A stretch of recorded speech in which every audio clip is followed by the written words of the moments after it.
अस्सलाम वालेकुम dear students. हमने थर्मोडायनेमिक्स पढ़ लिया, उसमें कुछ प्रॉब्लम्स भी सॉल्व की थी हमने। थर्मोडायनेमिक्स का जो चैप्टर था और भी कुछ प्रॉब्लम्स करानी थी, लेकिन मैं थोड़ा बिजी रहा। तो हम आपको एक असाइनमेंट भी देंगे थर्मोडायनेमिक्स का, जिससे कि वो क्वेश्चंस जो हैं वो कूप अप हो जाएंगे।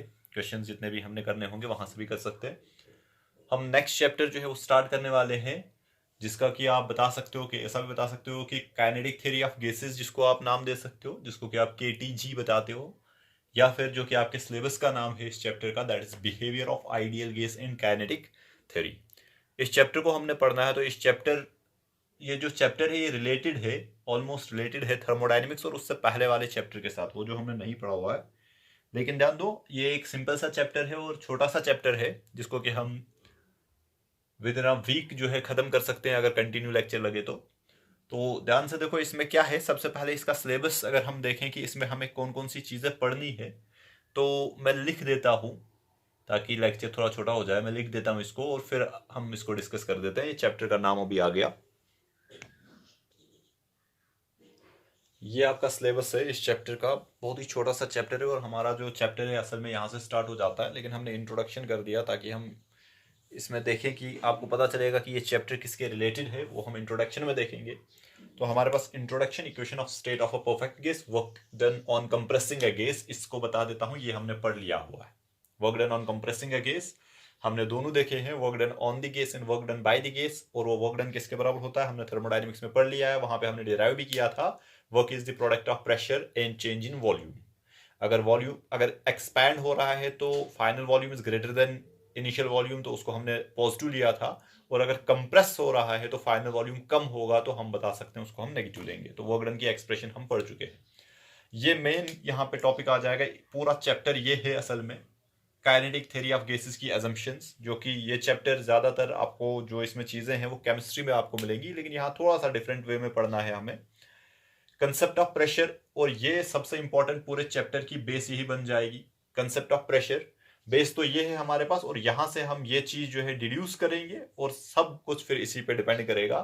कंसेप्ट ऑफ प्रेशर और expression for pressure exerted by a gas. जितने भी आपने लॉज पढ़े हैं, मे भी केमिस्ट्री में आपने पढ़े होंगे, Boyle's law, Charles law, Gay Lussac law, Avogadro's hypothesis, whatever जो भी आपने पढ़ा हुआ है, अलग अलग करके लॉज पढ़ते हो।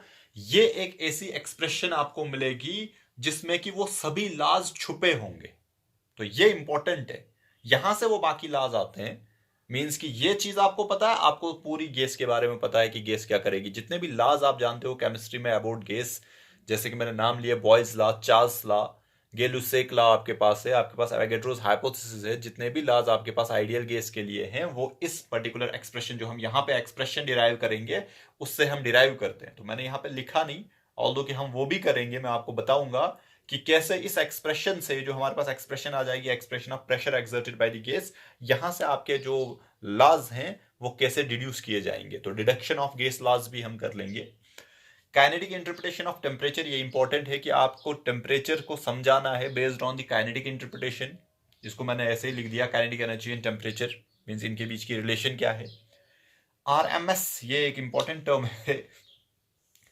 रूट मीन स्क्वायर, ये RMS stand for root mean square speed of a gas molecules हमें देखनी है और इसकी इंपॉर्टेंस हमें चेक करनी है। डिग्री ऑफ फ्रीडम को एनालाइज करना है। डिग्री ऑफ फ्रीडम होता क्या है, law of equipartition of energy, और आपके सिलेबस में क्लियरली मेंशन्ड है statement, only statement, law of equipartition of energy का ओनली स्टेटमेंट। और इसको फिर हम यूज करेंगे डिफरेंट जो हमने स्पेसिफिक हीट कैपेसिटीज पढ़ी हैं उनकी एप्लीकेशन में, हम उसको देखेंगे वो वहीं पे आके। Concept of mean free path, mean free path होता क्या है, एंड एवोगाड्रोस नंबर, जो कि आपने केमिस्ट्री में पढ़ लिया होता है। और ये मैं फिर से बता रहा हूं, इसमें मेजॉरिटी पोर्शन आपने केमिस्ट्री में पढ़ लिया होता है, थोड़ा सा जो कुछ बचा होता है वो हम यहाँ पे क्लियर कर देते हैं। तो सबसे इंपॉर्टेंट ये चीज है, ये आपको पता होनी चाहिए कि ये चीज है क्या। तो हम इसको स्टार्ट करेंगे स्टार्टिंग फ्रॉम इंट्रोडक्शन। जो हमारा चैप्टर है काइनेटिक थ्योरी ऑफ गैसेस, उसका इंट्रोडक्शन लेंगे और फिर हम नेक्स्ट जो हमारे पास टॉपिक है, मेन टॉपिक, तो इंट्रोडक्शन में हम कौन कौन सी चीज लेंगे तो ध्यान से देखना। मैं बिल्कुल शॉर्ट में लिखने की कोशिश करूंगा, लेकिन बता दूंगा आपको। काइनेटिक थ्योरी ऑफ गैसेस जो है ये डेवलप की है हमारे पास 19th सेंचुरी में आई हुई है, और डेवलप की है, डेवलप्ड बाय, मैं ऐसा कर देता हूँ, सिर्फ इतना लिख देता हूँ, developed by James Clerk Maxwell इसका सबसे ज्यादा कंट्रीब्यूशन रहेगा जो हमारी थ्योरी है काइनेटिक थ्योरी ऑफ गैसेस, असल में जेम्स क्लॉक, मैक्सवेल, और कुछ कंट्रीब्यूशन जो है दैट इज बोल्ट्जमैन। आप देखोगे दोनों नाम आ जाएंगे हमारे पास। और आप जोड़ सकते हो एक और नाम, दैट इज गिब्स। गिब्स का नाम भी आप जोड़ सकते हो, जैसे मैंने आपको बिगनिंग ऑफ थर्मोडायनेमिक्स जब हमने पढ़ा था सेकंड लॉ, तो वहां पे कहा भी था गिब्स फ्री एनर्जी, तो उसका भी कुछ कंट्रीब्यूशन जो है यहाँ पे आ जाएगा। तो हम बता सकते हैं ये डेवलप किसको, काइनेटिक थ्योरी ऑफ गैसेस जो है that was developed in the 19th century by James Clerk Maxwell and Boltzmann. या आप खाली इतना भी कहोगे ना जेम्स क्लॉक मैक्सवेल, आपका काम हो जाएगा, लेकिन ध्यान देना बोल्ट्जमैन का भी कुछ कंट्रीब्यूशन रहा है और गिब्स का भी कुछ कंट्रीब्यूशन रहा है। अब इस काइनेटिक थ्योरी ऑफ गैसेस का जो आइडिया है, मींस वो क्या डिस्क्राइब करेगा, ये एक्सप्लेन करेगा behaviour of ideal gas.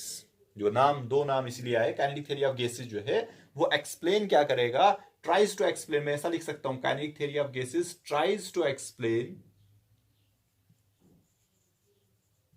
The behaviour of gas.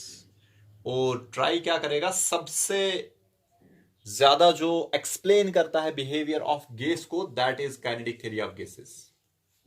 तो ध्यान देना, it tries to explain the behaviour of gas. और क्या क्या लेगा वो हम पोस्टुलेट्स जो कि हमने देखा कि एजम्पशंस में हमारे पास आ जाएगा। जैसे कि आप जानते हो, अगर मैं इंट्रोडक्शन में ही बात करूं, तो मैटर को हम डिवाइड करते हैं बहुत सारी फॉर्म्स में, लेकिन यहां पे जो हमारे काम की है अभी 3 ही बता देता हूं। ऑल्दो कि मैंने आपको इंट्रोडक्शन जब हमने फिजिकल वर्ल्ड पढ़ा था तो वहां पे आपको मैंने बताया था कि मैटर की बहुत सारी किस्में और भी हैं, लेकिन जो कॉमनली नोन हमारे पास हैं, जिनको कि हम जानते हैं, that is solid, liquid and gas. और इनको एक्सप्लेन करने की जरूरत नहीं है, आप सभी जानते हो सॉलिड में definite volume, definite shape and definite size होता है। व्हाई? बिकॉज इसकी इंटरमोलिकुलर इंटरेक्शन जो है बिटवीन दी मॉलिक्यूल्स वो सबसे ज्यादा स्ट्रॉन्गेस्ट होती है। इसकी ना ही ज्यादा स्ट्रांग होती है ना ही ज्यादा वीक होती है, तो इसलिए इसमें जो है डेफिनेट वॉल्यूम होता है लेकिन डेफिनेट शेप नहीं होती है। और गैसेस में इंटरमोलिकुलर इंटरेक्शन जो है वो lowest of all the three, इन तीनों में से सबसे कम होता है, तो इसलिए इसके मॉलिक्यूल जो हैं वो फ्री टू मूव होते हैं। इतना तो बेसिक हम सभी जानते हैं गैसेस के बारे में। इन दो के बारे में अभी हम डिस्कस करने वाले नहीं है, ये अलग से चैप्टर है हमारे पास। लेकिन अभी जो kinetic theory of gases, behaviour of ideal gas, वो इस वाले फॉर्म और स्टेट ऑफ मैटर के साथ डिस्कस करेगी कि गैस के बारे में हमें बताएगी। तो इतना तो हम जानते हैं, जो कि basic one of the postulate of kinetic theory of gases बन जाएगा कि इंटरमोलिकुलर इंटरेक्शन जो है दैट इज नेग्लिजिबल, ऑलमोस्ट हम कहेंगे है ही नहीं काइनेटिक थ्योरी ऑफ गैसेस। लेकिन हम जानते हैं रेयर गैसेस में कुछ ना कुछ होती है, तो हम बताते हैं कि बहुत कम है, इसलिए मॉलिक्यूल जो है they are free to move. तो दिस इज गैस। और इस गैस के बिहेवियर को जो समझाएगा, जो थ्योरी हमारे पास अभी तक सबसे ज्यादा इंपॉर्टेंट थ्योरी, या मैं कहूंगा कि सबसे कामयाब थ्योरी जो अभी तक है, that is kinetic theory of gases, that was given by James Clerk Maxwell. और ये जो मैंने यहां पे लिखा, tries to explain the behaviour of gas. और सबसे इंपॉर्टेंट चीज जो यहां पे अब मैं बताने जा रहा हूं कि काइनेटिक थ्योरी ऑफ गैस, और इस चैप्टर, ये जो चैप्टर है हमारे पास, ये असल में रिलेट करेगा, ध्यान से देखना, मैं थर्ड पॉइंट लिखने जा रहा हूं, इट रिलेट्स, इट मींस पूरा चैप्टर बता दो, या चैप्टर का नाम ही हमने लिखा है kinetic theory of gases. It relates the microscopic properties. और माइक्रोस्कोपिक प्रॉपर्टीज में कौन कौन सा आएगा, ध्यान से देखना, मैं कहूंगा स्पीड, मोमेंटम, किसका, of a single particle, means of a molecule बता सकता हूं, ऑफ अ एटम बता सकता हूं, ये लो भाई मैं मॉलिक्यूल लिख देता हूं। जो भी हमारे पास होगा, स्पीड होगा, मोमेंटम होगा, या कोई भी छोटे पैरामीटर्स जो है, माइक्रोस्कोपिक पैरामीटर्स, इसीलिए मैंने लिखा कि स्पीड ऑफ होल गैस नहीं, speed of a molecule of a gas, momentum of whole gas नहीं, बल्कि momentum of a molecule of a gas, to macroscopic properties.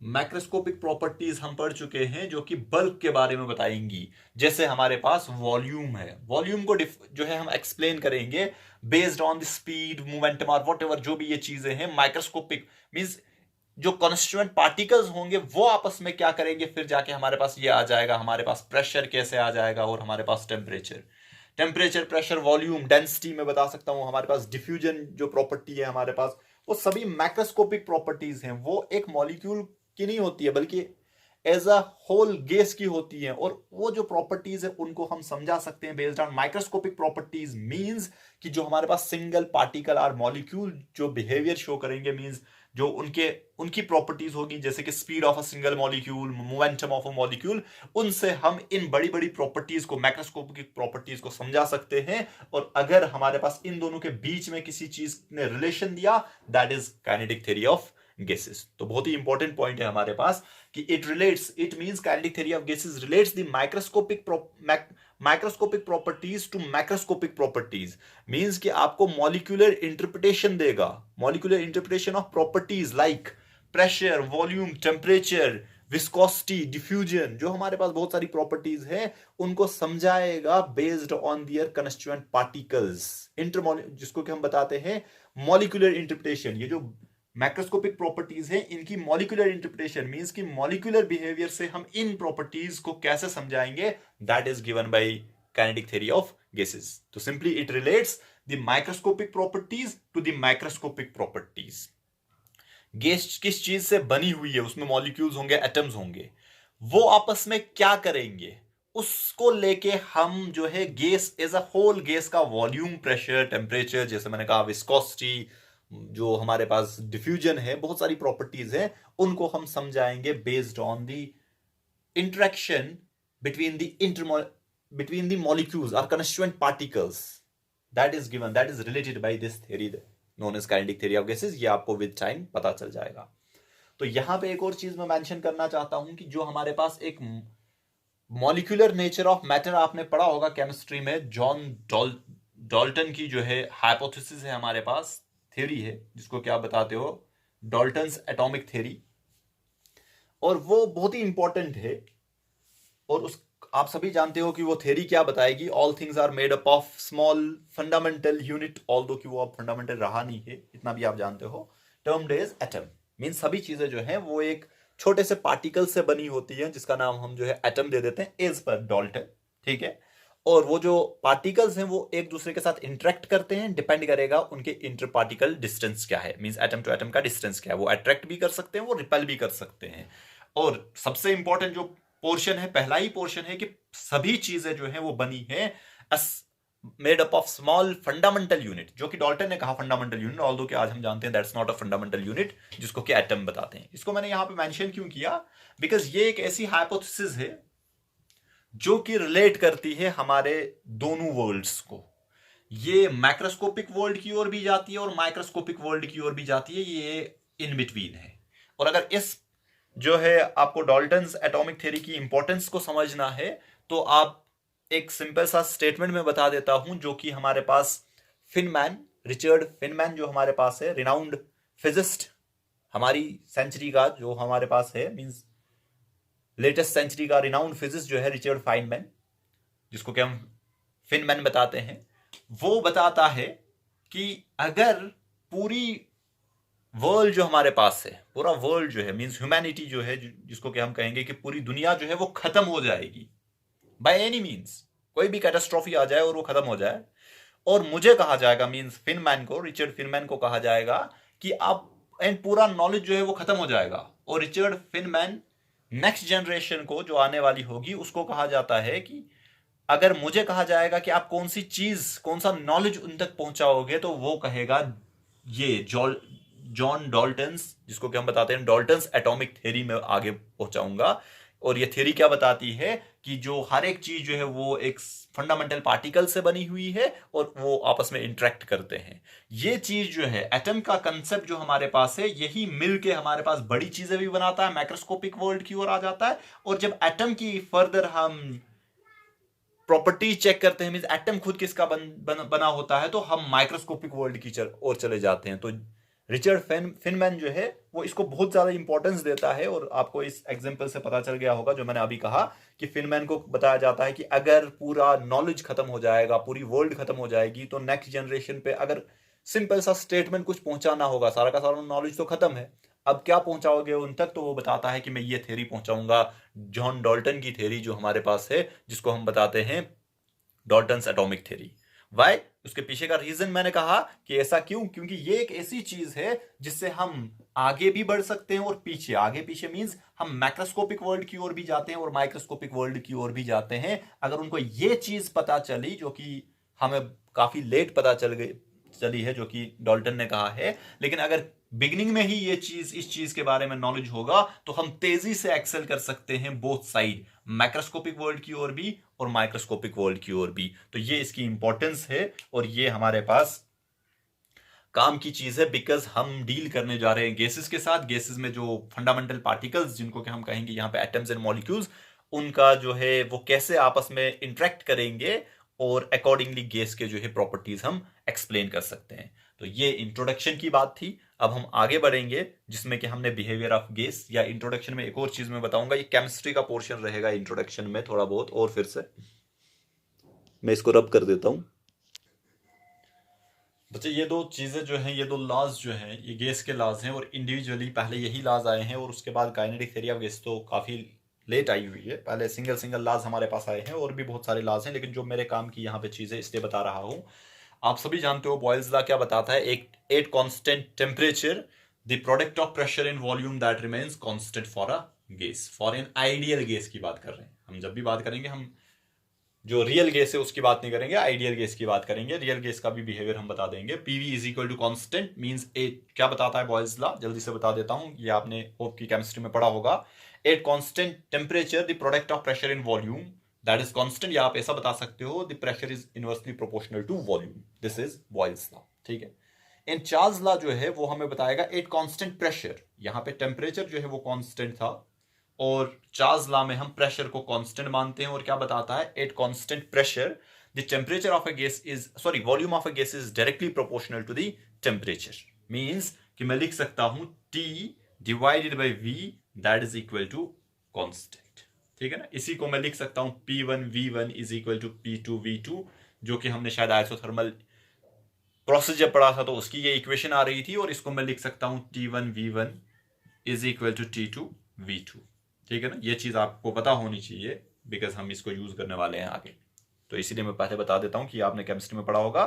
और रहा सवाल कि इन लॉज के बारे में, मैंने कहा कि इनको हम डिड्यूस करेंगे।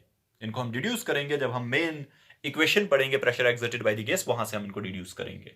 तो इतना आपको पता होना चाहिए कि बॉयल्स लॉ क्या बता रहा है और चार्ल्स लॉ क्या बता रहा है, जो मैंने अभी आपको बता दिया, जस्ट आपको स्टेटमेंट बता दिया, और ये उनकी मैथमेटिकल एक्सप्रेशन है। अब हमारा जो है आइडियल गैस इक्वेशन, लेकिन उससे पहले जो अभी तक हमने कहा, जो भी अभी तक हमने पढ़ा, उसको अगर मैं सम अप करने की कोशिश करूं तो मैं सिंपली बता सकता हूं, kinetic theory of gases, it was proposed, जो हमने कहा, it was proposed by Maxwell and Boltzmann.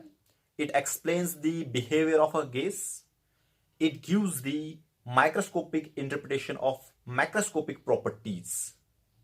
Hope कि ये क्लियर हुआ होगा आपको कि हमने क्या कहा, अभी तक हमने क्या डिस्कस किया।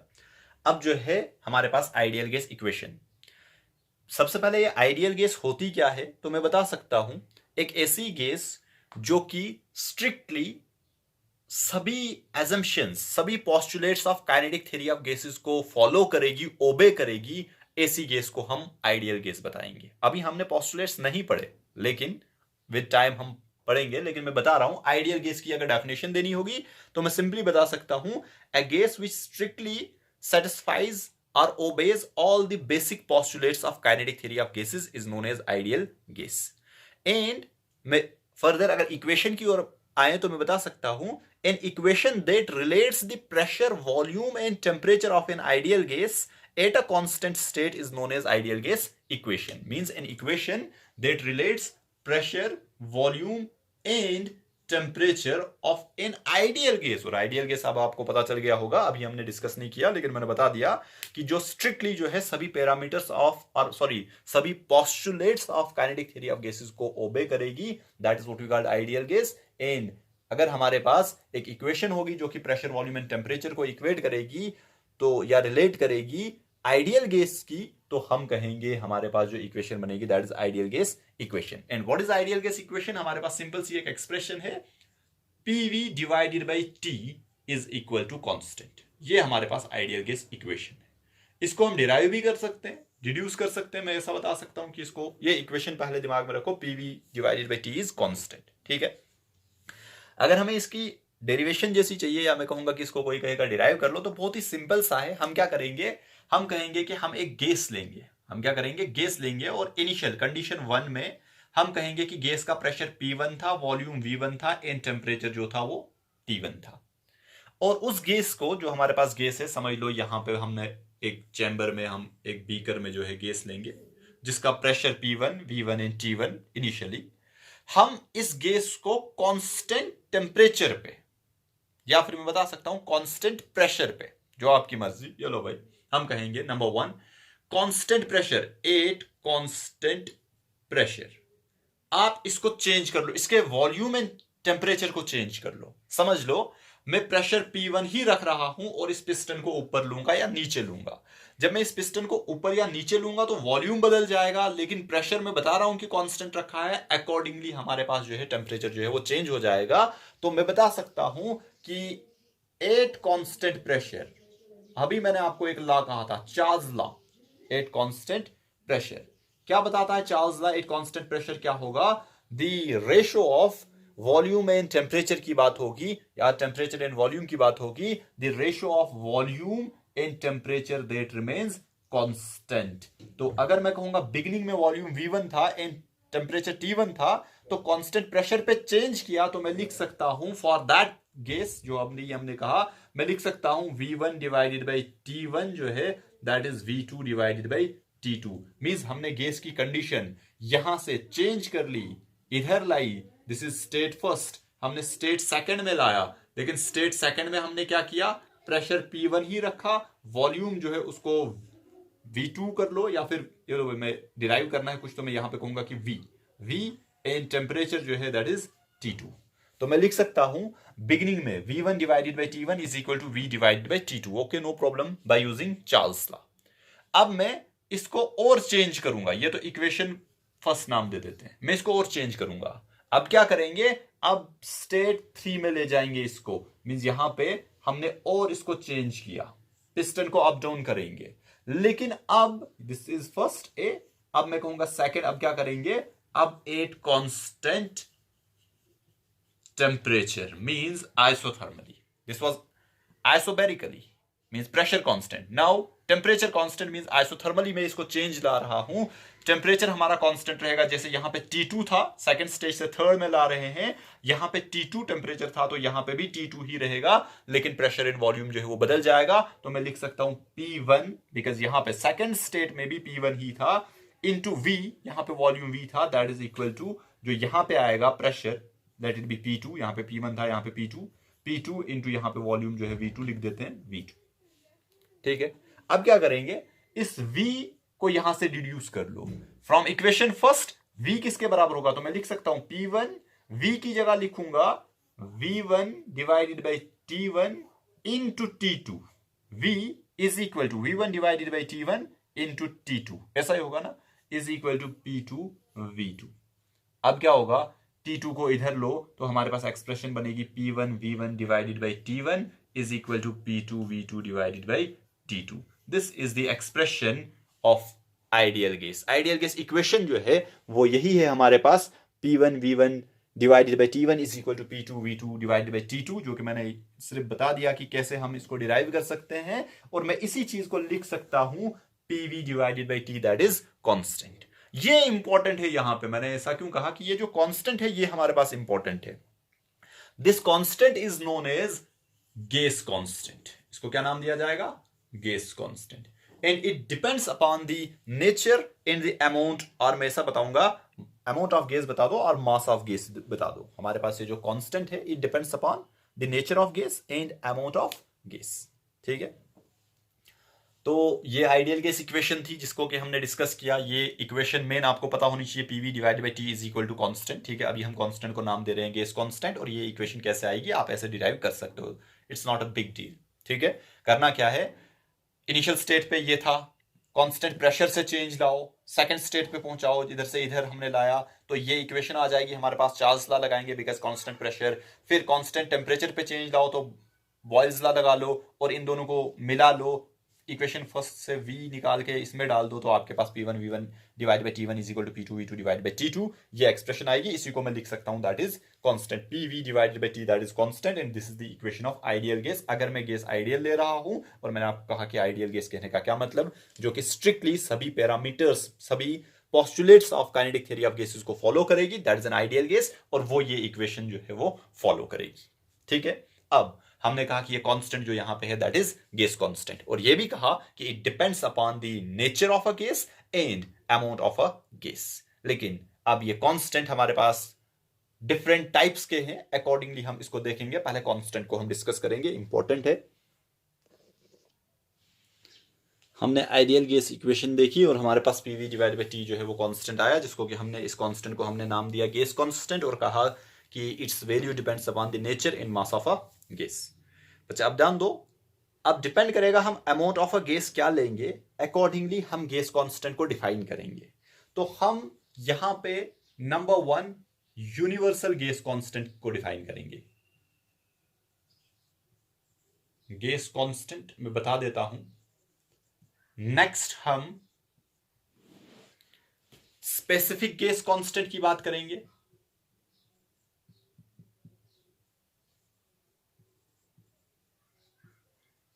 एंड फाइनली जो है हम बात करेंगे बोल्ट्जमैन कांस्टेंट।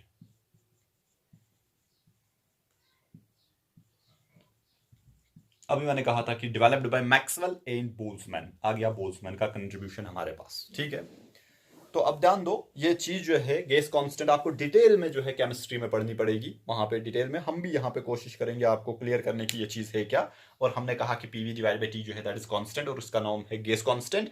और साथ में ये भी कहा कि डिपेंड करेगा कि हम अमाउंट ऑफ गैस क्या लेंगे, अकॉर्डिंगली हम गैस कांस्टेंट को डिफाइन करेंगे। Number 1 universal gas constant, number 2 specific gas constant, and third जो है हमारे पास दैट इज बोल्ट्जमैन्स कांस्टेंट।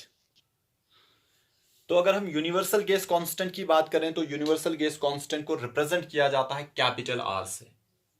ये कैपिटल आर से रिप्रेजेंट किया जाएगा। और कब कहा जाएगा कि P divided by T is equal to constant, and that constant is known as universal gas constant if the ideal gas equation is applied for 1 mole of a gas। Simple सा है, अगर हम आइडियल गैस इक्वेशन को 1 mole of a gas के लिए apply करें तो जो हमारे पास कांस्टेंट मींस ये इक्वेशन में 1 मोल ऑफ अ गैस लूंगा और पीवी आइडियल गैस लूंगा, और उसमें जो पीवी डिवाइडेड बाय टी जो है for 1 mole of a gas that is equal to constant known as universal gas constant.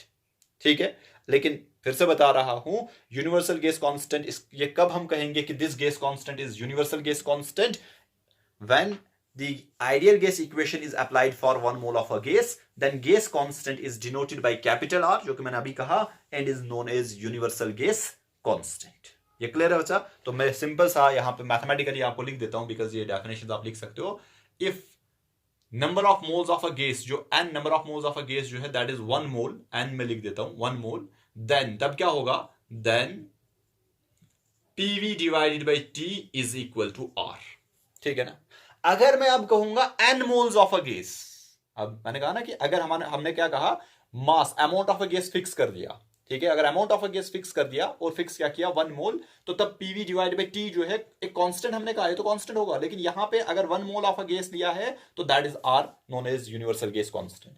For n mole अगर मैं आपसे पूछूं, for n mole of ideal gas, then PV divided by T जो है this is for 1 मोल, वो रहेगा nr।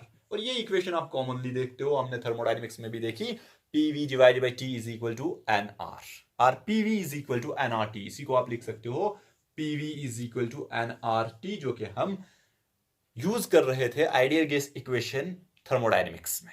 ठीक है, तो होप ये क्लियर हुआ होगा कि when this gas constant is known as universal gas constant, when the ideal gas equation is applied for 1 mole of a gas, then the gas constant is known as universal gas constant represented by R, and for n mole of a gas PV divided by T is equal to nR। ठीक है, तो इसी को हम लिख सकते हैं PV is equal to nRT। अब ये जो अगर हम बात करेंगे यूनिवर्सल गैस कांस्टेंट की ही, यहां पे मैं इसको रब कर देता हूं, हमारे पास आ क्या रहा है, दिस R जो है एक्चुअली R यहां से इस इक्वेशन से, that is the product of pressure and volume divided by temperature. तो प्रेशर इंटू वॉल्यूम हमारे पास वर्क होता है, आर जो है वो असल में हमारे पास होगा work done divided by temperature. Why? Because हमने पढ़ा हुआ है थर्मोडायनेमिक्स में, मैंने आपको बताया था कि W is equal to P dV, change in volume means product of pressure and volume, that is work. तो मैं बता सकता हूं यूनिवर्सल गैस कांस्टेंट R जो है that is actually the work done per unit, sorry जो हमारे पास work done per unit temperature, this is R for 1 mole. तो मैं ऐसा भी लिख सकता हूं work done into divided by temperature, और साथ में लिख सकते हैं नंबर ऑफ मोल्स।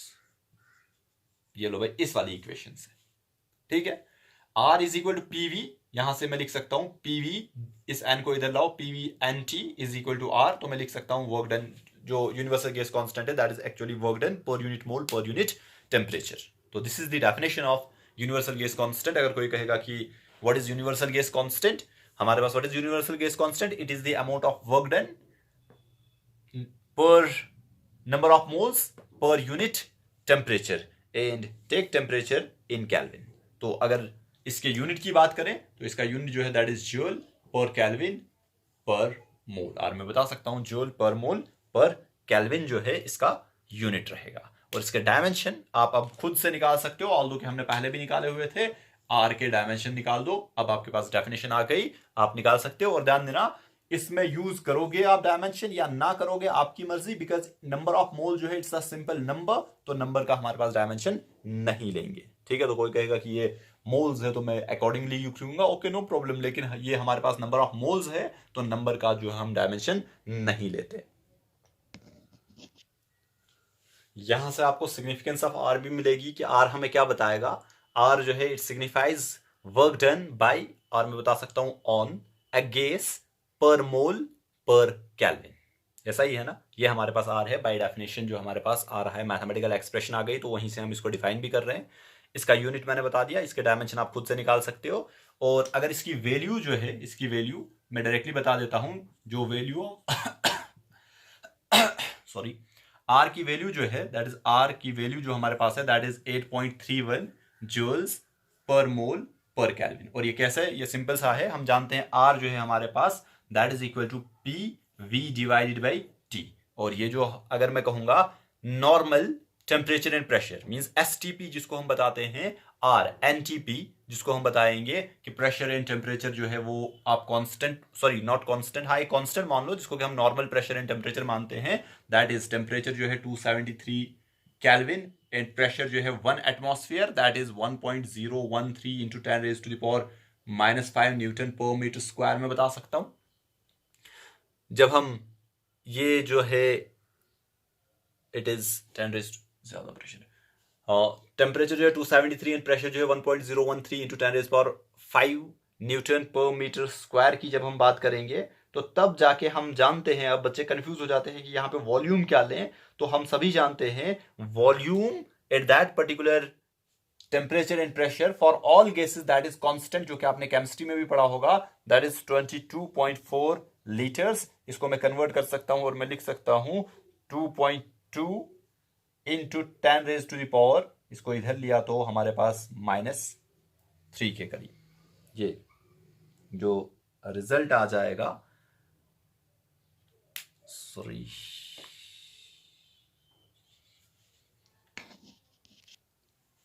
ये 22.4 है ना, 22.4 into 10 raise to the power -3 cubic metres.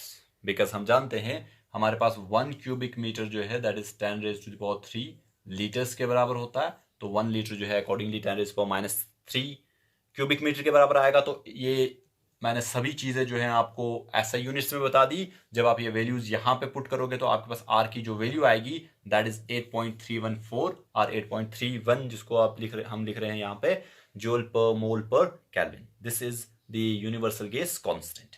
Now the next constant is specific gas constant. वो क्या होगा हमारे पास, जब हम आइडियल गैस इक्वेशन जो है अप्लाई करेंगे for 1 gram of a gas, then the gas constant, this constant is replaced by then small r known as specific gas constant। उसको थोड़ा डिस्कस कर लेते हैं। यूनिवर्सल गैस कांस्टेंट के बाद हमारे पास जो नेक्स्ट कांस्टेंट है that is specific gas constant. और हम क्या बताएंगे, if the ideal gas equation is applied for 1 gram of a gas, then the gas constant is denoted by small r and is known as specific gas constant। Means हमारे पास equation है PV is equal to nRT जो अभी हमने कहा, और हम जानते हैं नंबर ऑफ मोल जो है that is mass by molecular मास, ऐसा ही है ना। तो एन नंबर ऑफ मोल्स को मैं मास से रिप्लेस करूंगा तो हमारे पास PV is equal to small m divided by capital M R T. ऐसा ही है ना। तो मैं ये ध्यान देना, ये एम जो है ये हम वेरी कर सकते हैं, दिस इज द अमाउंट क्या होगा हमारे पास गैस का, लेकिन गैस का मॉलिक्यूलर मास जो है वो कांस्टेंट होगा। तो मैं बताऊंगा PV is equal to M capital R divided by capital M. This is universal gas constant divided by molecular mass into T. इस चीज को R divided by capital M means universal gas constant divided by molecular mass, इसको हम नाम दे देते हैं specific gas constant. तो एक और एक्सप्रेशन बन जाएगी आइडियल गैस इक्वेशन की, हमारे पास एक और एक्सप्रेशन आई, और वो एक्सप्रेशन क्या है, that is PV is equal to M R T.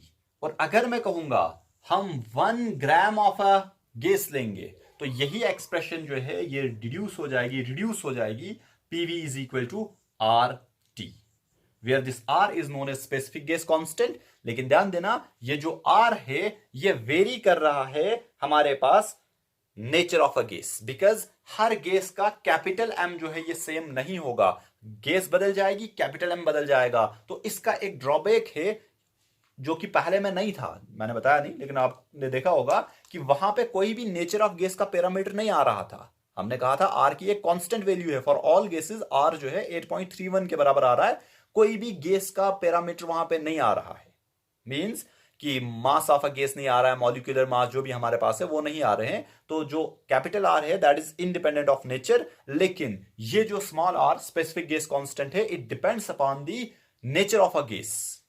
तो इसलिए हम इसको यूज नहीं करते और इसकी कोई डेफिनेट वैल्यू भी नहीं रहेगी, बिकॉज हर गैस के लिए ये बदल जाएगा। तो इसलिए इसको हम बहुत कम यूज करते हैं स्पेसिफिक गैस कांस्टेंट को। एंड व्हाट इज, अगर कोई कहेगा कि स्पेसिफिक गैस कांस्टेंट क्या है, it is actually the ratio of universal gas constant to that of molecular mass of a gas. तो वेरी करेगा with the nature of a gas, gas बदल दोगे तो स्पेसिफिक गैस कांस्टेंट बदल जाएगा, इसलिए हम इसको यूज नहीं करेंगे। हम आर को ही ज्यादा यूज करते हैं क्योंकि वो नेचर ऑफ अ गैस पे डिपेंड नहीं करता है। And the next one is our Boltzmann's constant. This R, इसको दिमाग में रखना जो मैंने अभी कहा, this is capital R divided by M, this is our specific gas constant. और इसकी कोई वैल्यू मैं नहीं बता सकता, why, because it depends upon M, nature of the gas पे ये डिपेंड करेगा।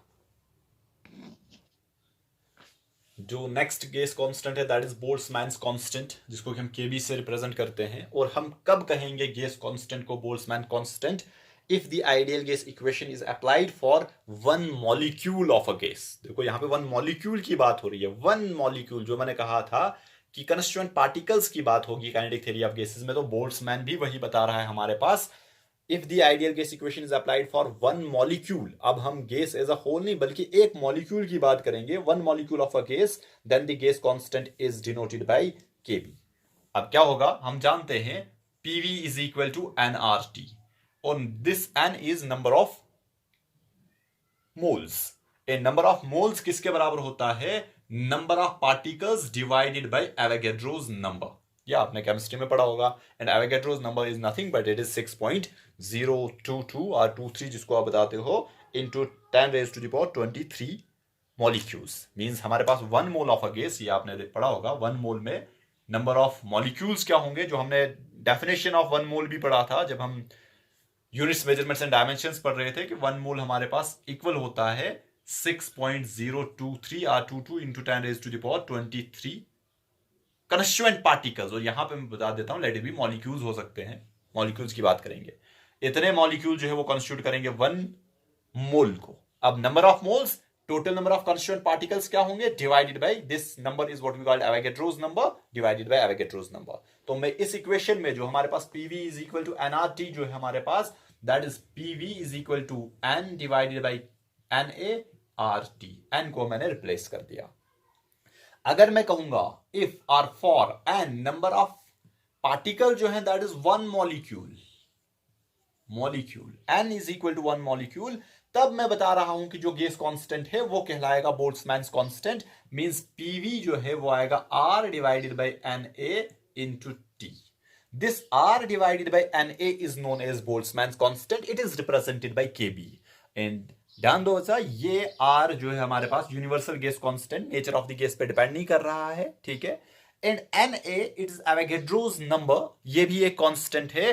तो ये जो PV को मैं लिख सकता हूं KB T के बराबर, and this KB Boltzmann constant it does not depends upon the nature of gas. ये भी इसकी खास बात है। Just like this universal gas constant, this Kb Boltzmann's constant also does not depends upon the nature of gas. और अगर K की value चाहिए तो मैंने कहा Kb Boltzmann constant is R divided by Na। R की वैल्यू हमारे पास है, Na की वैल्यू भी हमारे पास है, तो Kb जो है Boltzmann constant जो है that is equal to, उसकी वैल्यू एक कांस्टेंट होगी for all gases, that is 1.38 into 10 raised to the power minus 23 joules per Kelvin। ठीक है, तो ये इसका यूनिट आ जाएगा, आप चेक कर सकते हो, deduce, you can deduce the unit of Boltzmann constant. और आर का यूनिट अब हमारे पास है Na, it's a simple mole, हमारे पास नंबर, सॉरी एवोगैड्रोस नंबर है, तो हम कहेंगे कि जूल्स पर केल्विन। देखो आर का यूनिट था जूल्स पर मोल पर केल्विन, लेकिन हम 1 मॉलिक्यूल ले रहे हैं तो ये कैंसिल आउट होगा, तो बचेगा जूल्स पर केल्विन। तो आप केबी को जब हमने डायमेंशंस पढ़ा था तो मैंने आपको कहा था energy divided by temperature, why, because it's joule per kelvin. तो आपको पता होना चाहिए केबी जो है that is 1.38 into 10 raised to the power minus 23 joules per kelvin की वैल्यू है। और ये कांस्टेंट भी हमारे पास डिपेंड नहीं करेगा नेचर ऑफ द गैस, सिर्फ एक constant that is specific gas constant जो है नेचर ऑफ द गैस पे डिपेंड कर रहा है। तो इसको आप नोट कर सकते हो। मैं जस्ट इन तीनों का ओवरव्यू जल्दी से बता देता हूं एक टेबुलेटेड फॉर्म में, और इस लेक्चर को बंद कर देते हैं। What is Boltzmann constant? Finally, एक बार मैं फिर से रिपीट करूंगा। If the ideal gas equation is applied for one molecule of a gas, then the gas constant is known as Boltzmann constant and it is denoted by Kb। और हमने उसको थोड़ा सा डिड्यूस कराया आपके लिए, मैंने बताया कि ये इसी इक्वेशन से जो है हमारे पास आएगा R divided by Na, because n number of molecules of a gas, अगर हम 1 मॉलिक्यूल लेंगे तब जाके ये गैस कांस्टेंट जो है बोल्ट्जमैन कांस्टेंट बन रहा है। R divided by Na, R divided by Na is Kb and it's value is 1.38 into 10 raised to the power minus 23 joules per Kelvin। जो अभी तक हमने डिस्कस किया उसी को मैंने सिंप्लीफाई करके यहां पे लिख दिया। आइडियल गैस इक्वेशन होती क्या है? An equation which relates the pressure, volume and temperature of a given state of an ideal gas. और हमारे पास जो आइडियल गैस इक्वेशंस आई जो अभी हमने डिस्कस की वो हमारे पास 3 थी, बिकॉज हमारे पास 3 गैस कांस्टेंट्स आ रहे थे। पीवी डिवाइडेड बाय टी जो है कांस्टेंट आ रहा है, और कांस्टेंट हमने कहा कि डिपेंड कर रहा है। हम लिख सकते हैं PV is equal to NRT, where N is the number of moles of an ideal gas, R is then known as universal gas constant। PV is equal to mr small rt, where m is the mass of gas, means for m grams of a gas, this is for n moles of a gas, this is for m grams of a gas, this R is known as specific gas constant। And PV is equal to n kBT, where n is number of molecules of an ideal gas, n molecules, for this equation is for n molecules of an ideal gas। for 1 molecule equation बनेगी PV is equal to kBT, ठीक है ना। for 1 gram equation बनेगी PV is equal to RT। for 1 mole equation बनेगी PV is equal to RT। this is 1, this is 1, this is 1। for n तो ये equation जो है 3 इक्वेशंस है हमारे पास आइडियल गैस इक्वेशंस, ठीक है। तो मैं यहीं पे इसको कंक्लूड कर देता हूं, लेकिन मैं ये भी बता देता हूं कि हमारे पास कोई भी गैस जो है, नेचर की कोई भी गैस जो है, वो सभी postulates of kinetic theory of gases को स्ट्रिक्टली ओबे नहीं करती। मींस हमारे पास कोई भी गैस जो है वो आइडियल गैस नहीं है। हम इसके आगे नेक्स्ट लेक्चर में एनालाइज करेंगे, पहले इसको क्लियर कर लो। और लेक्चर थोड़ा सा डिले के बाद मिल रहा है, बिकॉज मैं आउट ऑफ, ये कहूँगा कि किश्तवाड़ी होता हूँ, तो इसलिए लेक्चर जब भी मुझे टाइम मिलता है तो मैं लेक्चर्स बना दूंगा। और दुआ करो कि 17th के बाद आपके स्कूल्स हैं, जो ट्यूशंस हैं, वो भी चलना स्टार्ट कर लें, अदरवाइज हम बहुत लेग कर रहे हैं। Thank you.